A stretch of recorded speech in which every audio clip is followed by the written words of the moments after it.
بیبی از پولس که به خواست خدا رسول مسیح عیسی است، به مقدسین ساکن در شهر افسوس، به آنان که در مسیح عیسی وفادارند، فیض و سلامتی از سوی خدا پدر ما و خداوند عیسی مسیح بر شما باد.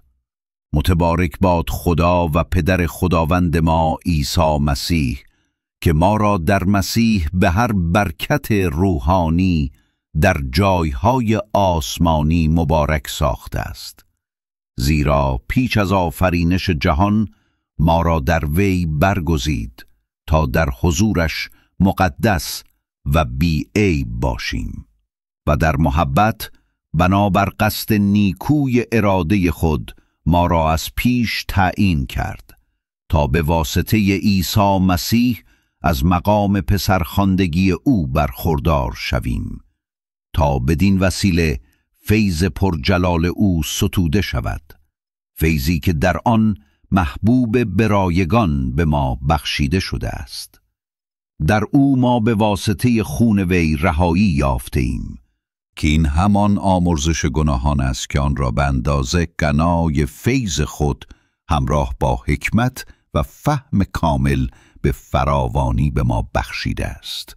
او راز اراده خود را به ما شناسانید بنابر قصد نیکوی خود که در مسیح نمایان ساخت به جهت اداره امور کمال دوران، و آن اراده این است که همه چیز را، خواه آنچه در آسمان و خواه آنچه بر زمین است، در یکی یعنی مسیح گرد آورد. ما نیز در وی میراث او گشتیم، زیرا بنابر قصد او که همه چیز را مطابق رأی اراده خود انجام می‌دهد از پیش تعیین شده بودیم، تا ما که نخستین کسانی بودیم که به مسیح امید بستیم مایه ستایش جلال او باشیم، و شما نیز در او جای گرفتید آنگاه که پیام حقیقت یعنی بشارت نجات خود را شنیدید و در او نیز چون ایمان آوردید با روح القدس موعود مهر شدید، که بیانه میراث ماست برای تضمین رهایی آنان که از آن خدایند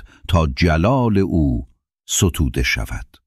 از این رو من نیز چون وصف ایمان شما را به عیسی خداوند و محبتتان را به همه مقدسین شنیدم، از شکرگزاری برای وجود شما باز نایستادم، بلکه پیوسته شما را در دعاهای خود یاد می کنم و از خدای خداوند ما عیسی مسیح آن پدر پرجلال می خواهم که روح حکمت و مکاشفه را در شناخت خود به شما عطا فرماید، تا چشمان دلتان روشن شده امیدی را که خدا شما را بدان فراخوانده است بشناسید و به میراث غنی و پرجلال او در مقدسین پی برید و از قدرت بی‌نهایت عظیم او نسبت به ما که ایمان داریم آگاه شوید. این قدرت برخاسته از عمل نیروی مقتدر خداست که آن را در مسیح به کار گرفت، آن هنگام که او را از مردگان برخیزانید و در جایهای آسمانی به دست راست خود نشانید. بس فراتر از هر ریاست و قدرت و نیرو و حاکمیت و هر نامی که چه در این عصر و چه در عصر آینده ممکن است از آن کسی شود، و همه چیز را زیر پاهای او نهاد و مقرر فرمود که او برای کلیسا سر همه چیز باشد، کلیسایی که بدن اوست، یعنی پری او که همه را در همه پر می سازد. و اما شما به سبب نافرمانی ها و گناهان خود مرده بودید و زمانی در آنها گام می زدید آنگاه که از روش های این دنیا و از رئیس قدرت هوا پیروی می کردید، از همان روحی که همکنون در سرکشان عمل می کند. ما نیز جملگی زمانی در میان ایشان می زیستیم و از هوای نفس خود پیروی می کردیم و خواسته ها و افکار آن را به جا می آوردیم. ما نیز همچون دیگران بنا به طبیعت خود محکوم به غضب خدا بودیم، اما خدایی که در رحمانیت دولتمند است به خاطر محبت عظیم خود به ما، حتی زمانی که در نافرمانی های خود مرده بودیم ما را با مسیح زنده کرد. پس از راه فیض نجات یافته اید و با مسیح برخیزانید و در جایهای آسمانی با مسیح عیسی نشانید تا در عصر آینده فیض غنی و بیمانند خود را در مسیح عیسی به واسطه مهربانی خود نسبت به ما نشان دهد، زیرا به فیض و از راه ایمان نجات یافته اید و این از خودتان نیست بلکه عطای خداست و نه از اعمال، تا هیچ کس نتواند به خود ببالد، زیرا ساخته دست خداییم و در مسیح عیسی آفریده شده ایم تا کارهای نیک انجام دهیم، کارهایی که خدا از پیش مهیا کرد تا در آنها گام برداریم.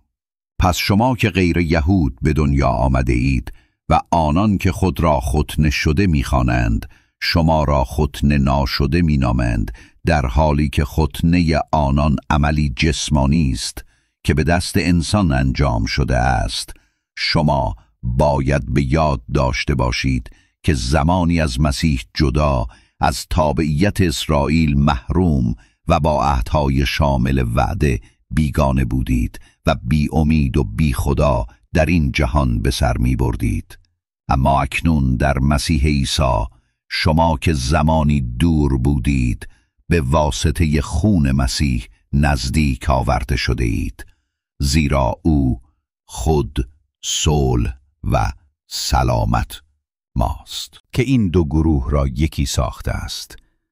او در بدن خود دیوار جدایی را که باعث دشمنی بود فرو ریخته، شریعت را با قوانین و مقرراتش باطل ساخت، بدین قصد که از آن دو یک انسان نو آفریده صلح و سلامت بدید آورد و هر دو گروه را در یک بدن با خدا آشتی دهد به واسطه صلیب خود که بر آن دشمنی را کشت.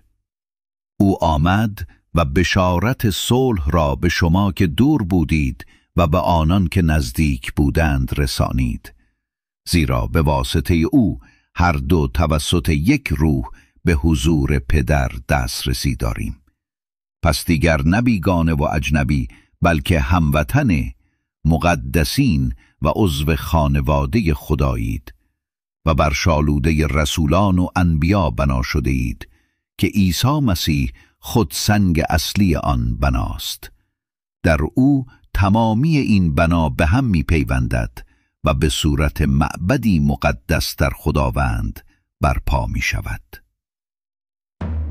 و در او شما نیز با هم بنا می شوید تا به صورت مسکنی درآیید که خدا به واسطه روحش در آن ساکن است.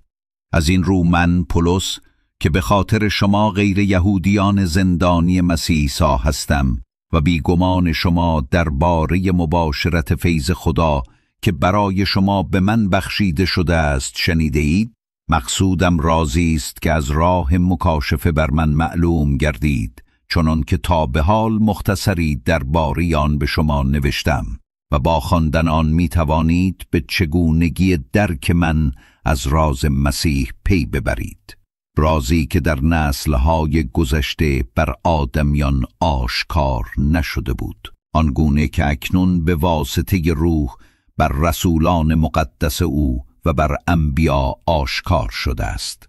آن راز این است که غیر یهودیان در مسیح و به واسطه انجیل در میراث و در بدن و در برخورداری از وعده او شریکند.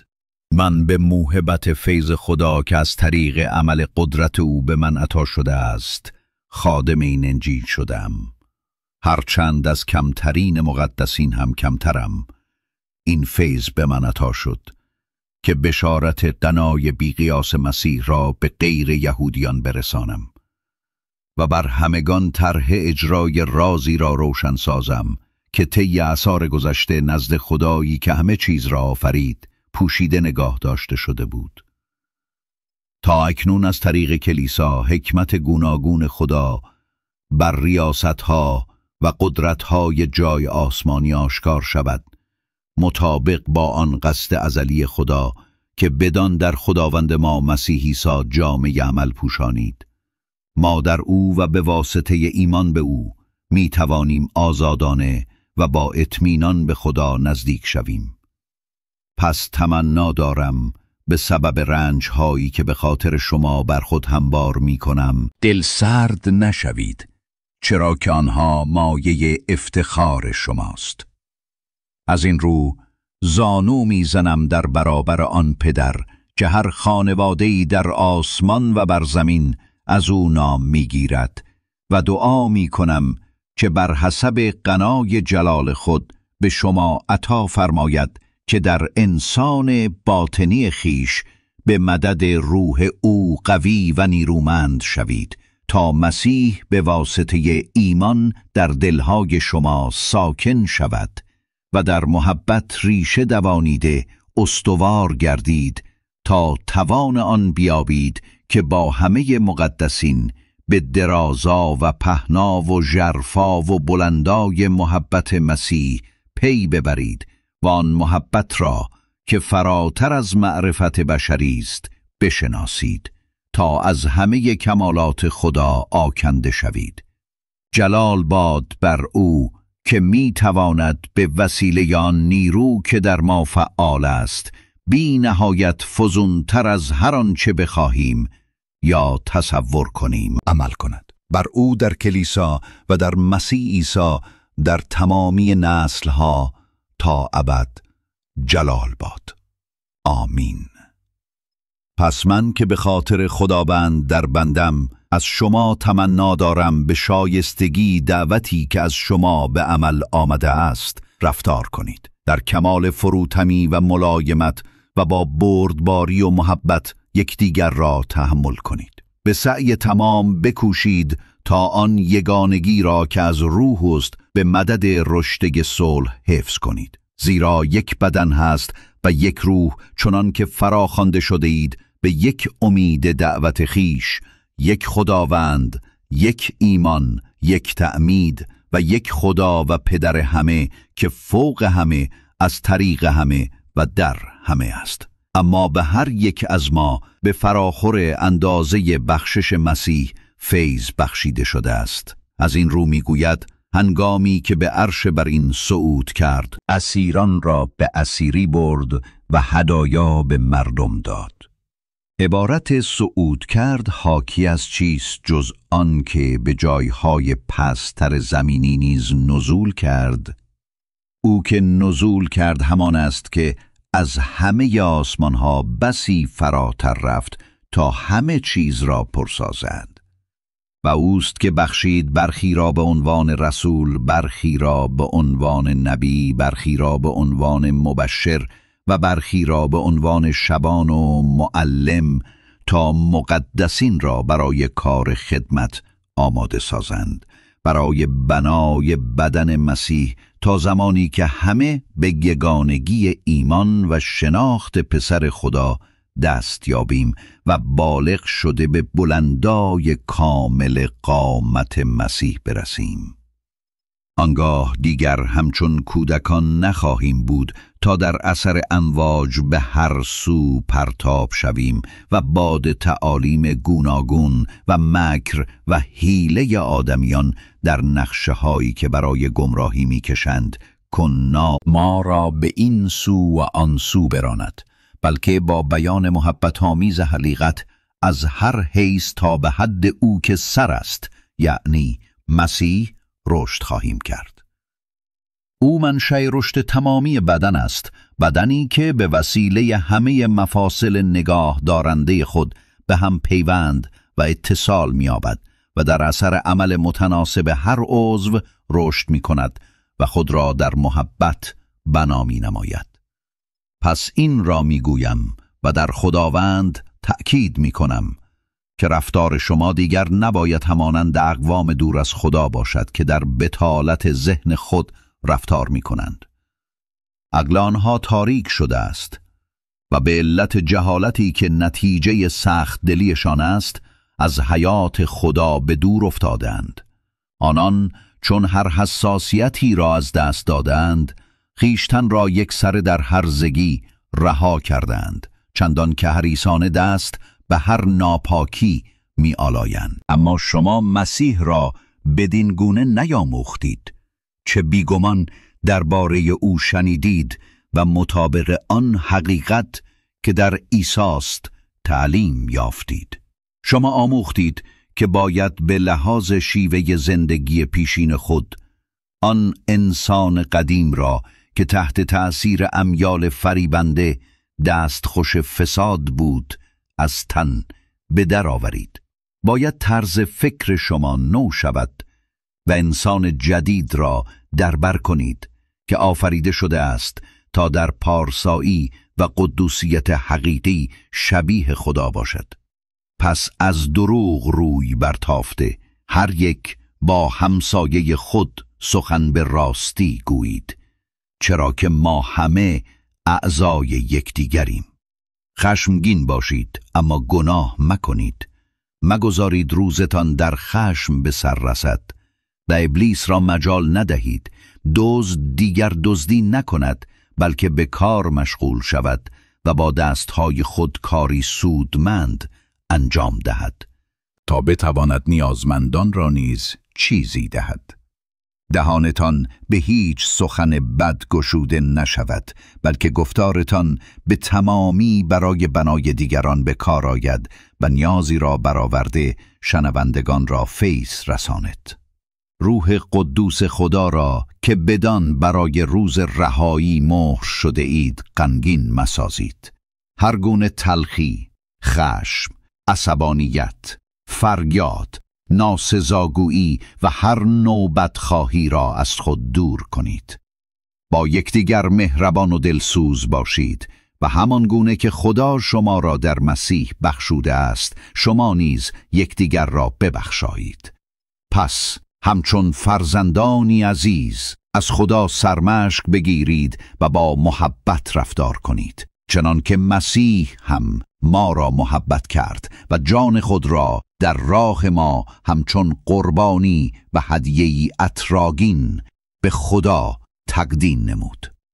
مباد که در میان شما از بی‌عفتی یا هر گونه ناپاکی یا شهوت پرستی حتی سخن به میان آید، زیرا اینها شایسته مقدسین نیست.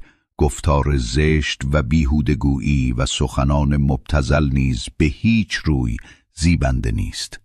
به جای آن باید شکر گزاری کرد، زیرا یقین بدانید که هیچ بی‌عفت یا ناپاک یا شهوت پرست که همان بت پرست باشد در پادشاهی مسیح و خدا نصیبی ندارد.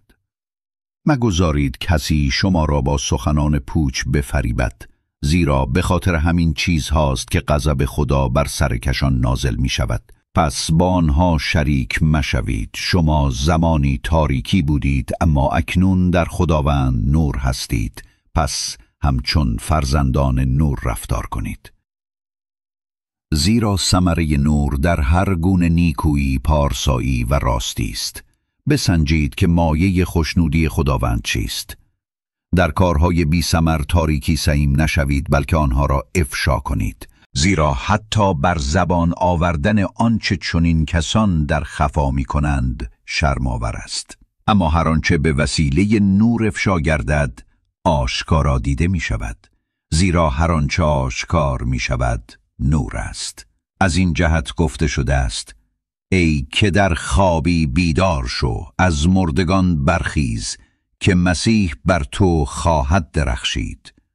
پس بسیار مراقب باشید که چگونه رفتار می کنید، رفتاری نه چون نادانان بلکه چون دانایان.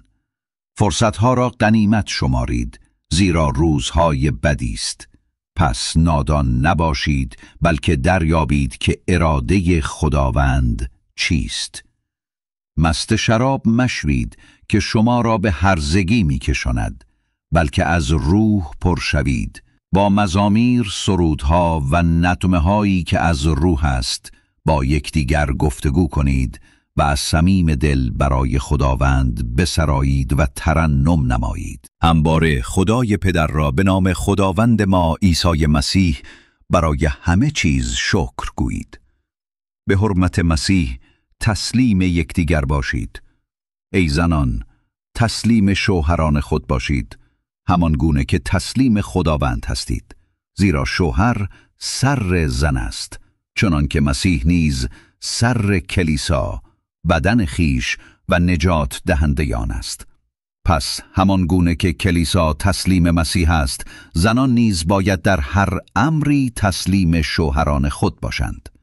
ای شوهران، زنان خود را محبت کنید، آنگونه که مسیح نیز کلیسا را محبت کرد و جان خیش را فدایان نمود، تا آن را به آب کلام بشوید و این گونه کلیسا را طاهر ساخته تقدیس نماید و کلیسایی درخشان را نزد خود حاضر سازد که هیچ لک و چین و نقصی دیگر نداشته، بلکه مقدس و بی عیب باشد. به همین سان شوهران باید همسران خود را همچون بدن خیش محبت کنند.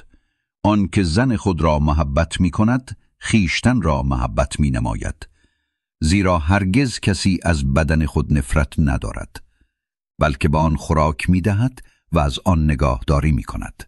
همچنان که مسیح نیز از کلیسا مراقبت می نماید، زیرا اعضای بدن اوییم. از این رو مرد پدر و مادر خود را ترک گفته به زن خیش خواهد پیوست و آن دو یک تن خواهند شد. این راز بس عظیم است.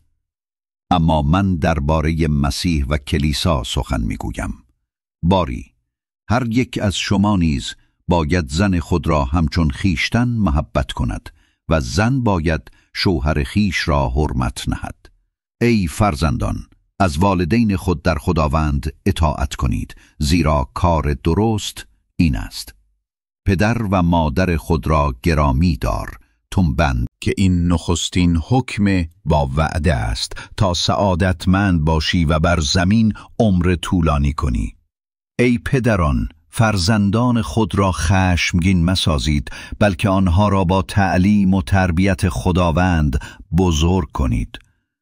ای غلامان، اربابان زمینی خود را با احترام و ترس و با اخلاص قلبی اطاعت کنید، چنان که گویی مسیح را اطاعت می کنید. و این نیز تنها نه هنگامی که مراقب شما هستند، همچون کسانی که در پی جلب رضایت انسانند، بلکه همچون غلامان مسیح اراده خدا را با دل و جان به جای آورید. با شور و شوق خدمت کنید، چنان که گویی خداوند را خدمت می کنید، نه انسان را، زیرا می دانید که خداوند به هر کس پاداش همه کارهای نیکش را خواهد داد، خواه غلام باشد خواه آزاد. و شما ای اربابان، با غلامان خود همین گونه رفتار کنید و از تهدیدشان دست بدارید، زیرا می دانید او که هم ارباب ایشان است و هم ارباب شما در آسمان است و نزد او کسی را بر دیگری برتری نیست. باری در خداوند و به پشتوانه قدرت مقتدر او نیرومند باشید. اسلحه کامل خدا را بر تن کنید تا بتوانید در برابر حیله‌های ابلیس بایستید. زیرا ما را کشتی گرفتن با جسم و خون نیست، بلکه ما علیه قدرت‌ها، علیه ریاست‌ها، علیه خداوندگاران این دنیای تاریک و علیه فوج‌های ارواح شریر در جایهای آسمانی می جنگیم. پس اسلحه کامل خدا را بر تن کنید تا در روز شر شما را یارای ایستادگی باشد و بتوانید پس از انجام همه چیز بایستید. پس استوار ایستاده کمربند حقیقت را به میان ببندید و زره پارسایی را بر تن کنید و کفش آمادگی برای اعلام انجیل سلامتی را به پا نمایید. افزون بر این همه سپر ایمان را برگیرید تا بتوانید با آن همه تیرهای آتشین آن شریر را خاموش کنید. کلاه خود نجات را بر سر نهید و شمشیر روح را که کلام خداست به دست گیرید و در همه وقت با همه نوع دعا و تمنا در روح دعا کنید و برای همین بیدار و هوشیار باشید. و پیوسته با پایداری برای همه مقدسین دعا کنید. برای من نیز دعا کنید تا هرگاه دهان به سخن می‌گشایم کلام به من عطا شود تا راز انجیل را دلیرانه اعلام کنم که سفیر آنم هرچند در زنجیر. دعا کنید که آن را با شهامت اعلام کنم چنان که شایسته است، برای آنکه از احوال من آگاه باشید و بدانید چه می کنم.